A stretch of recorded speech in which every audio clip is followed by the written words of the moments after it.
Buenas tardes, mis hermanos, Dios les bendiga. Mi nombre es Alba Ramos, paso por aquí para hablarle de dos doctrinas neopentecostales, como es la palabra de fe y sanidad divina y milagros. Esto de la materia movimientos teológicos contemporáneos de facilitador Sigifredo Zabalza. Comenzamos. Cuando escuchamos estos nombres, Phineas Quimby, Kenneth Hagin, Benny Hinn, E.W. Kenyon, y escuchamos estas palabras: confesión positiva, movimiento de la palabra de fe, movimiento de la fe, nombra y llévalo. Esto es igual que estar hablando de la doctrina de palabra de fe, que es lo que vamos a ver en estos momentos. Y comenzamos con las raíces del movimiento de la palabra de fe.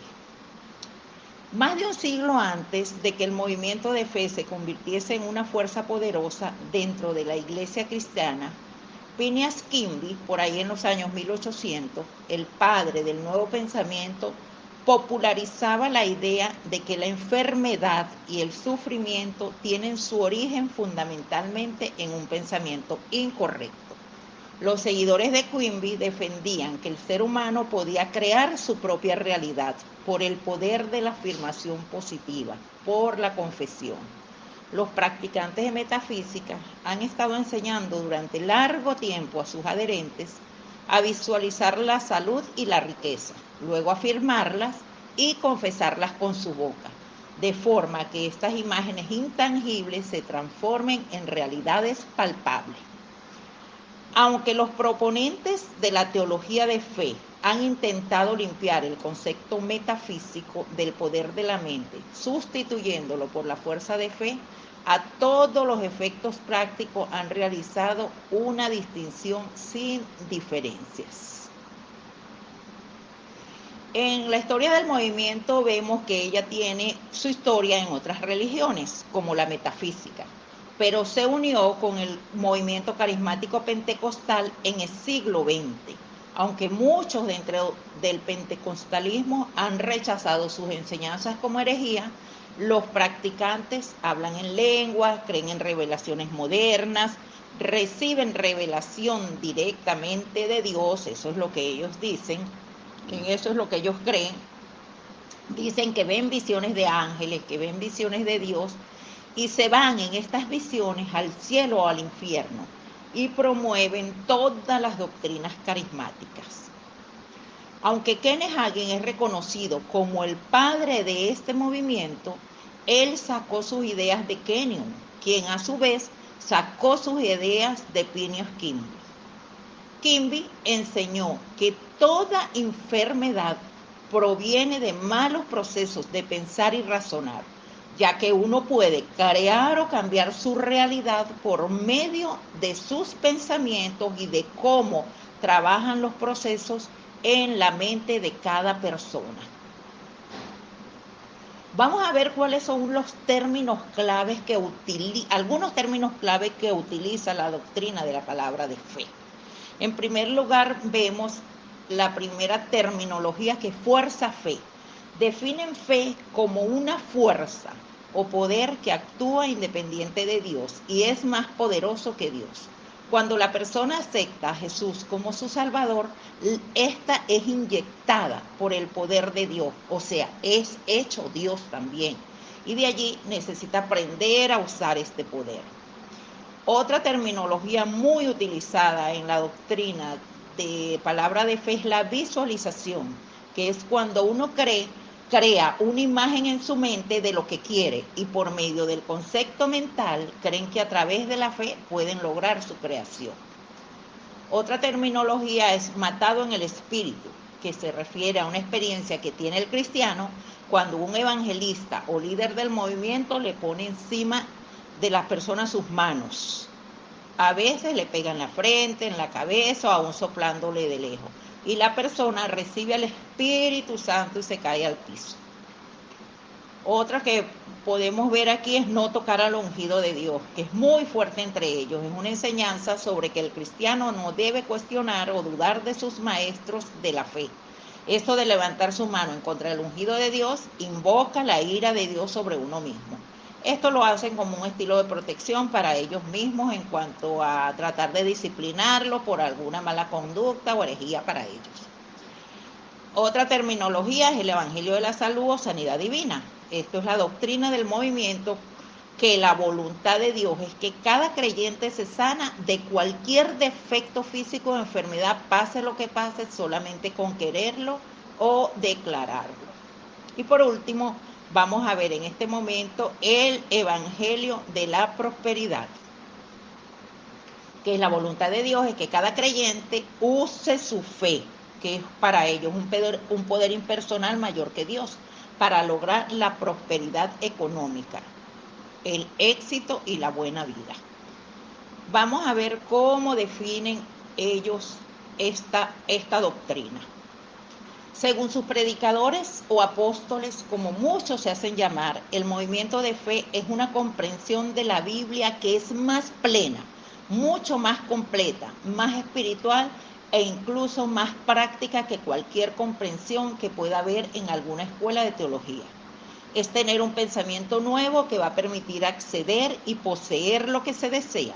Además tendrá la seguridad de no enfermarse, ya que puede vencer cualquier enfermedad y conseguir todo lo que quiera solo con el poder de la fe. Hasta aquí pudiese sonar muy bonito, que es una teología completa, porque al parecer ahorita estamos teniendo un evangelio parcial o por pedacitos, pero todos sabemos que esto es una doctrina que no es verdadera. Veamos unas cuantas presunciones equivocadas. Vamos a resumirlos como en 3 o en 4 porque hay muchísimas más. Una de las primeras presunciones equivocadas que tiene esta doctrina es creer que es la voluntad de Dios que todos los cristianos tengan perfecta salud, sanidad total y completa. Él quiere que todos hacen, pero todos trabajan según la voluntad de Dios. Otra presunción equivocada es creer que Dios se ve obligado a sanar cada enfermedad y de prosperar económicamente a los creyentes que tienen fe, olvidándose que Dios es soberano. Y otra presunción es creer que cualquier fracaso, falla o pecado es la falta de fe de la persona que está envuelta en eso. Son unas cuantas presunciones completamente equivocadas de esta doctrina. Y entre sus debilidades podemos enumerar que niegan y rehúsan aceptar las escrituras, que sabemos que claramente demuestran que la verdad no es lo que promueve su movimiento. No permiten que la Biblia hable por sí misma. Tuercen las escrituras en su sentido más obvio y claro.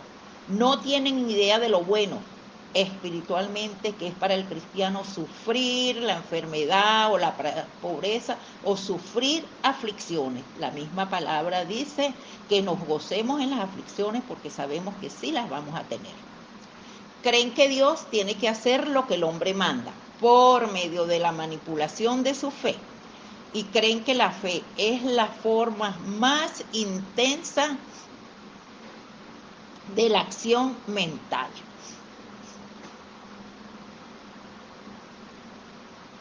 Usan pasajes como el Salmo 82:6 que dice: vosotros sois dioses y todos vosotros hijos del Altísimo. También usan el de Juan 10:34 cuando habla de que Jesús le respondió: no está escrito en vuestra ley, yo dije dioses sois. Utilizan estos versículos para defender su punto de vista de que somos pequeños dioses. Ellos mismos se creen que somos pequeños dioses.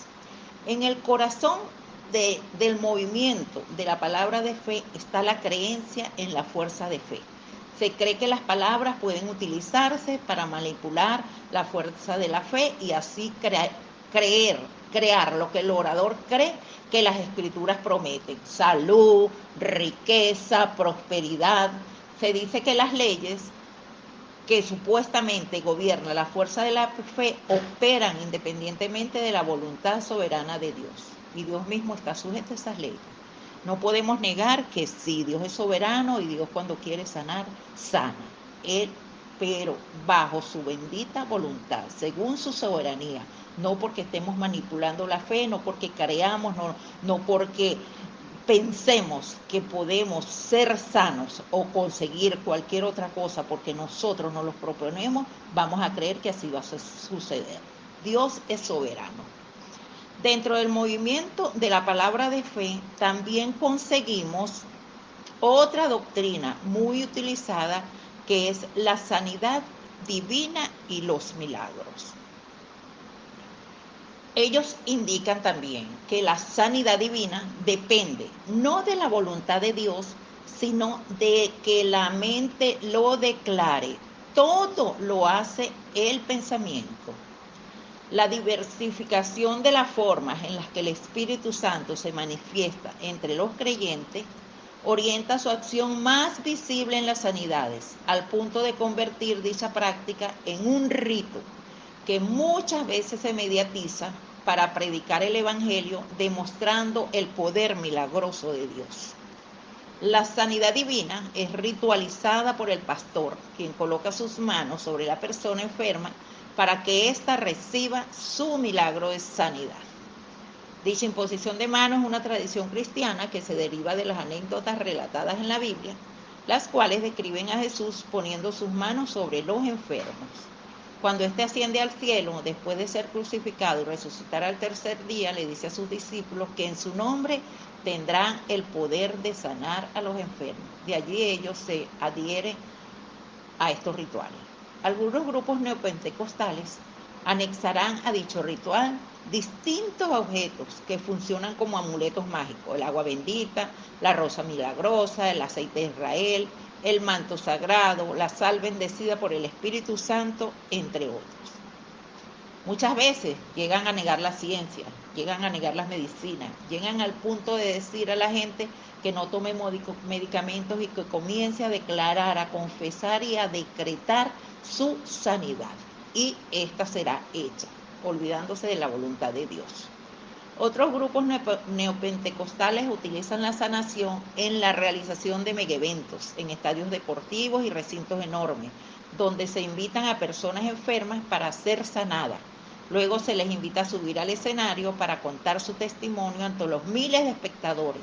Junto a ellos se encuentran también médicos que certifican y dan legalidad del milagro acontecido.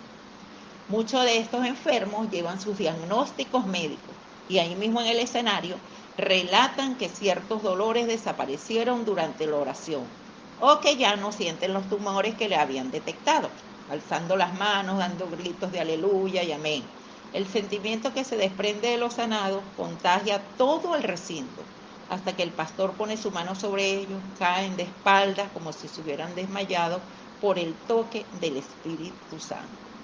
Vemos que muchas veces estos pastores que ungen y que hablan de la sanidad están más enfermos que cualquiera de esos que ellos ungen que son sanados, y realmente no se pueden sanar ellos mismos. Vamos a ver algunas citas bíblicas que refutan mucho la doctrina de estos dos movimientos, tanto el de la palabra de fe como el de sanidad divina y milagro. Primero que vamos a mencionar aquí unos cuantos, porque hay muchísimos más, pero vamos a resumirlo en unos pocos. Santiago 1:17 dice: toda buena dádiva y todo buen don perfecto desciende de lo alto, del Padre de las luces, en el cual no hay mudanza ni sombra de variación. Aquí vemos que Dios es el que concede o no. La fe no es la fuerza aparte de Dios, por lo cual te consigues cualquier sueño o deseo. Es según la voluntad de Dios, y toda buena dádiva y don perfecto proviene del Dios Todopoderoso. Juan 15:7 nos dice: si permanecéis en mí y mis palabras permanecen en vosotros, pedid todo lo que queréis y os será hecho. La oración de pedir a Dios una petición tiene sus condiciones, como una de ellas es permanecer en Cristo y en Dios. Santiago 4:3: pedís y no recibís porque pedís mal, para gastar en vuestros deleites. Aquí vemos que están pidiendo con motivos carnales, no saben pedir, por eso no aceptan la voluntad de Dios. Primera de Juan 5:14, y esta es la confianza que tenemos en Él, que si pedimos alguna cosa conforme a su voluntad, Él nos oye. Tiene que ser bajo la voluntad de Dios, no por creerlo con mi mente, con mi pensamiento, con decretarlo, con declararlo, lo vamos a obtener. Colosenses 2:8 nos dice: mirad que ninguno os engañe por medio de filosofías y vanas sutilezas, según las tradiciones de los hombres, conforme a los rudimentos del mundo y no según Cristo. El apóstol nos avisó en contra de filosofías huecas y sutilezas que iban a competir con Cristo. Y cuando hablamos de Cristo, hablamos de su vida, que era una vida de humildad, manso, sujeto a la voluntad de Dios Padre, y que Él es el camino, la verdad y la vida. Es el único por el cual podemos ir al Padre. Primera de Timoteo 6:15 nos dice: la cual a su tiempo mostrará el bienaventurado y solo, único, no hay otro, soberano, Rey de reyes y Señor de señores. Él es el único soberano, Él es el que hace cualquier cosa que Él desee, no lo que nosotros deseamos. Él es soberano y bajo su voluntad es que nos movemos. Mateo 6:33, más buscad primeramente el reino de Dios y su justicia, y todas estas cosas serán añadidas. En estos movimientos vemos que primero buscan las añadiduras antes de buscar a Dios. Y por último vamos a ver 2 Corintios 4:16. Por tanto, no desfallecemos, antes bien, aunque nuestro hombre exterior se va desgastando, el interior, sin embargo, se renueva día a día. No importa que estemos enfermos, no importa lo que estemos padeciendo, mientras estemos con Cristo, vemos que nuestro interior se va renovando día a día. Podemos concluir que la idea de que Dios sigue dando revelaciones hoy en día, como en el Antiguo y el Nuevo Testamento, es algo que a la verdad no se puede sostener. Dios propuso su paquete completo, y esto es en su Hijo Jesucristo. Primera de Hebreos 1 nos dice que primero Dios hablaba a través de su profeta, pero esto cambió cuando envió su Hijo. Todo lo que Dios quiso comunicar, el Antiguo Testamento era un porcentaje, y con la venida de Cristo se cumplió lo demás. En esta revelación de Jesús es la suma de la revelación de Dios, y en los testigos de Jesucristo terminó todo lo que quiso Dios darnos como escritura inspirada. La Biblia nos deja con la idea de Hebreos 1, igual como Jesús salió físicamente a los cielos, así estamos esperando su regreso como la próxima cosa en el calendario de Dios. O sea, no hay nada más previsto donde quepan nuevas visiones o nuevas revelaciones. Al contrario, Dios cerró la puerta con la última palabra de Apocalipsis, que dice 22:18 al 20. Yo testifico a todo aquel que oye la palabra de profecía de este libro, si alguno añadiere a estas cosas, Dios traerá sobre él las plagas que están escritas en el libro. Y si alguno quitare de las palabras del libro esta profecía, Dios quitará su parte del libro de la vida y de la santa ciudad y de las cosas que están escritas en este libro. El que da testimonio de estas cosas dice: ciertamente vengo en breve. Amén. Sí, ven Señor Jesús. Bueno, hasta aquí esta presentación, hermanos. Solo nos queda orar y orar y orar por estos movimientos y pedirle discernimiento, mucha sabiduría a Dios, y que nos mantenga alejados de todos estos movimientos, y dándole gracias de que no permeen las iglesias donde nosotros estamos. Feliz tarde, Dios les bendiga.